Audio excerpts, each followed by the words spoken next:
Fatal accident in Linden claimed the life of Joshua Ross. Police are investigating a fatal accident that occurred around 8 p.m. last night, Tuesday, April 1, 2025, at the intersection of Amelia's Ward Public Road and Toucan Drive in Linden, resulting in the death of a 25-year-old motorcyclist.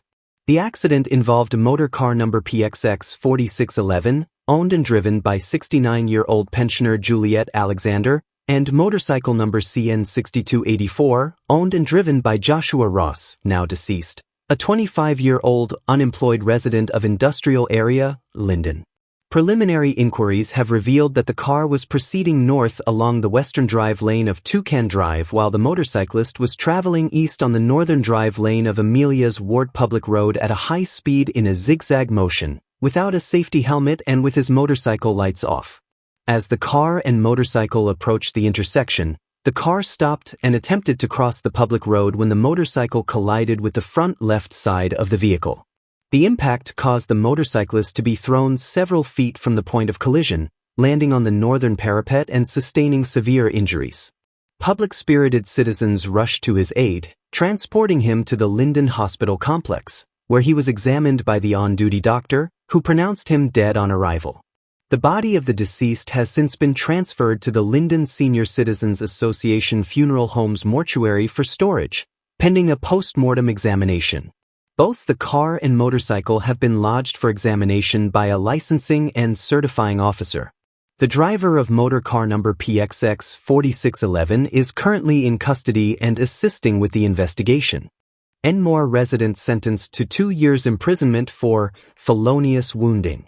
Krishna Biharilal, also known as Stephen, a 22-year-old laborer from Lot 903 Grassfield, Enmore, East Coast Demerara, was arrested on March 30, 2025, and charged on April 2, 2025, by officers from the Enmore Police Station with the offense of felonious wounding, contrary to Section 57 of the Criminal Law, Offences, Act, Chapter 801. Biharilal is accused of committing the act against a 27-year-old laborer from Grassfield, Enmore, on March 29, 2025. The accused appeared at the Cove and John Magistrates Court before Her Worship Magistrate O. Schmidt, where he pleaded guilty and was sentenced to 24 months of imprisonment. Prison officer remanded on narcotics possession charge. Aaron Willis, a 27-year-old prison officer attached to the Lusignan prison and residing at Lot 612 Haslington New Scheme, East Coast Demerara, was arrested and charged by officers from the Vigilance Police Station with the following offenses: introducing prohibited articles into prison, contrary to Section 53(1) of the Prison Act 1101. Possession of narcotics for the purpose of trafficking, contrary to Section 5(1) of the Narcotic Drugs and Psychotropic Substances Control Act, Chapter 1010, involving 243.3 grams of cannabis. Willis appeared today, Wednesday, at the Vigilance Magistrate Court No. 1 before Magistrate Sunil Scarce, where he pleaded not guilty to the charges and was remanded to prison. The matter has been adjourned to May 19, 2025. NWD woman pleads guilty to possession of 58.3 grams of marijuana. Fined $261,900 or 6 months imprisonment. Chris Lynn Aline, a 25-year-old shopkeeper from Triangle Backdam, Northwest District, was arrested on March 28, 2025, by an officer from the Port Kaituma Police Station. She was later charged with the offense of possession of narcotics for the purpose of trafficking, contrary to Section 5(1) of the Narcotic Drugs and Psychotropic Substances Control Act, Chapter 1010, involving 58.3 grams of cannabis. Aline appeared at the Baramata Police Station before Magistrate Rabindranath Singh via Zoom to respond to the charge. She pleaded guilty and was fined $261,900 Guyanese dollars or, in default of payment, sentenced to 6 months imprisonment. 1.190 kg of narcotic found at 8 miles Backdam. In Port Kaituma, NWD. Dewani Thakardeen, a 24-year-old female from Richmond Hill, Linden, was arrested on March 31, 2025, after police discovered she was in possession of 1.190 kilograms of marijuana at a shop she operates at 8 miles Backdam, Port Kaituma, Northwest District, Region 1. Officers from Regional Police Division No. 1 were conducting an anti-crime patrol within the Port Kaituma Police Station District when they received information leading them to a shop at 8 miles Backdam. Upon arrival, the officers met Dewanti at the shop and inquired about the shop owner. She indicated that it belonged to a man called Wicked Tail, who was currently in Georgetown, and she identified herself as the shopkeeper. The police informed her of the information they had received and that they intended to conduct a search of the shop for illegal items, including narcotics and arms. Before the search commenced, the female shopkeeper was asked if she had anything illegal to declare, to which she responded, "Yes, sir." She then led the officers into the shop area, where she retrieved 2 bulky plastic bags from under the counter. Each bag contained a quantity of leaves, seeds, and stems suspected to be cannabis, as well as what appeared to be compressed marijuana. The suspected narcotics were shown to her, and while further searches were conducted, nothing else illegal was found. Dewanti Thackerdeen was informed of the offense and cautioned. She replied, "This is all I got. A man brought this last night. The boss sent it." She was arrested and escorted to the Port Kaituma police station along with the cannabis, which was weighed in her presence, totaling 1.190 kilograms. The shopkeeper remains in custody, assisting with the investigation. Snake Creek resident pleads guilty to obtaining approximately $2 million by false pretense. Remanded to prison. Kelvin John, a 22-year-old unemployed resident of Snake Creek, Northwest District, was arrested on March 28, 2025, by an officer from Baramida Police Station in Region 1. He was subsequently charged with the offense of obtaining money by false pretense, contrary to Section 194 of the Criminal Law, Offenses, Act, Chapter 801. On April 2, 2025, at approximately 3:10 p.m., the defendant appeared before Magistrate Rabindranath Singh via Zoom to respond to the charge. John pleaded guilty to obtaining $1,974,500 by false pretense and was remanded to prison until May 7, 2025, for sentencing. More than $60 million in cash and gold seized by SOCU. In a significant operation, officers of the Special Organized Crime Unit, SOCU, intercepted an alleged gold smuggling attempt, confiscating approximately $30 million worth of gold and $31 million in cash. According to a release from SOCU, the operation was initiated based on credible intelligence. 4 individuals were detained in connection with the incident, including 2 Brazilians, 1 Cuban, and a Guyanese citizen. These individuals are currently assisting with the ongoing investigation. Deputy Commissioner Fazil Karambaksh, head of SOCU, stated that the officers successfully disrupted the smuggling operation before the gold could be transported. He issued a stern warning to gold smugglers, urging them to cease their illegal activities or face severe legal consequences. This action reinforces the government's commitment to combating transnational crime and safeguarding the nation's valuable resources. This latest crackdown follows a similar enforcement action on March 5, 2025, in Lethem, Region 9, where 2 individuals were apprehended, Karambaksh added. The government of Guyana remains steadfast in its mission to combat illicit gold smuggling and dismantle networks involved in these illegal activities. Officials are actively monitoring the situation and enforcing strict measures to hold offenders accountable, aiming to prevent further economic losses to the country. Man charged with disorderly behavior and assault is not a serving GDF soldier. The Guyana Defense Force, GDF, issued a statement on Thursday to clarify that Marvin Douglas, currently facing multiple charges including disorderly behavior and assault, is not a serving member of the military.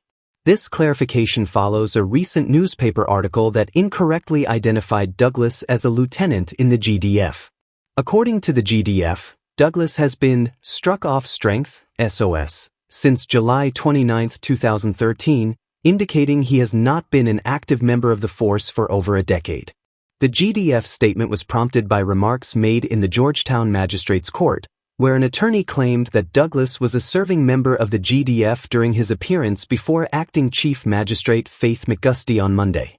Douglas faces charges related to an alleged incident that occurred on January 27, 2025, and he has pleaded not guilty to all charges. The allegations involve an altercation among multiple individuals across various locations, including the Coleco Learning Institute in Cummings Lodge and Thomas Lands, Georgetown. The GDF emphasized its commitment to ensuring that accurate information is provided to the public, especially in legal matters, and sought to correct any misconceptions regarding Douglas's affiliation with the military. Trucks banned from Railway Embankment Road during ongoing expansion works. By news source Guyana, as road expansion works continue along the Railway Embankment Road on the east coast of Demerara, the Ministry of Public Works has decided to prohibit all trucks from using this route. Works Minister Juan Edghill visited the site this morning to oversee the ongoing roadworks, during which a temporary bridge at Strathspey was reopened. This bridge was constructed in the past 2 days as a quick fix following the collapse of the previous bridge, which is believed to have buckled under the weight of heavy-duty trucks traversing the area during major roadworks. Moving forward, these trucks will now be required to use the main East Coast Demerara 4-lane roadway. No trucks should be on the railway embankment. We have already had 6 aqua panel bridges fail, and this is the remaining bridge, pointing to the damaged structure, after the trucks have passed. We cannot continue to allow trucks on the railway embankment, and we appeal to everyone for their understanding. If you see a truck on this road, please take a picture and post it, and we will enlist the police to take appropriate action, the minister stated. Earlier this week, motorists expressed frustration over traffic congestion along the East Coast corridor, as sections of the railway embankment had to be closed due to the collapsed bridge. The government was compelled to activate the temporary bridge to restore traffic flow in the area. Essequibo Coast driver fined and license suspended for DUI. Guyana Times. Marlon Jones, a 46-year-old resident of Lot 2 Queenstown, Essequibo Coast, Region 2, Pomeroon-Supinum, has been fined and disqualified from driving for 1 year after pleading guilty to operating a motor vehicle under the influence of alcohol. The incident occurred on March 26 along the Aberdeen Public Road on the Essequibo Coast, where Jones's breath alcohol content exceeded the legal limit. Charged under Section 39(1) of the Motor Vehicles and Road Traffic Act, Chapter 51:02, as amended by the Motor Vehicle and Road Traffic Amendment Act 17/2022, Jones appeared before Suddy Magistrate Tamika Clark on Tuesday and entered a guilty plea. As a result, he has been fined $200,000, with a default penalty of 3 months imprisonment if the fine is not paid. Additionally, he has been disqualified from driving and is prohibited from obtaining a driver's license for a period of 12 months. Vagrant sentenced to 2 years for simple larceny. Kaider News. A 47-year-old vagrant, Ian Paul, was sentenced to 2 years imprisonment for simple larceny after pleading guilty in the Georgetown Magistrates Court on Wednesday. The offense occurred on March 26, 2025, at Hogg Street, Albuistown, Georgetown, where Paul was accused of stealing 2 Toyota Harrier mirrors valued at $141,360, belonging to Caroline Hicks. In court, Paul explained that he stole the mirrors because he needed money to address issues with obtaining his birth certificate and identification in order to claim a $100,000 cash grant. He assured the court that this was his first offense. Paul admitted to taking the mirrors from a parked vehicle and later disposed of them in a nearby bin upon realizing they were marked, stating, "I threw it in the bin because once it's marked, it's no good." Although Hicks was absent from the court, her husband provided testimony regarding the incident. He reported that he had parked the car on Independence Boulevard at around 7 a.m. and returned around 9 a.m. to find the car's mirror wings open and the mirrors missing. He subsequently contacted a local businessman for video footage, which revealed a man fitting Paul's description removing the mirrors from the vehicle. Furthermore, the prosecution highlighted Paul's criminal history, noting that he was granted bail for breaking and entering in 2010 and was remanded for simple larceny in 2018. In light of this history, Magistrate Faith McGusty sentenced Paul to 2 years in prison.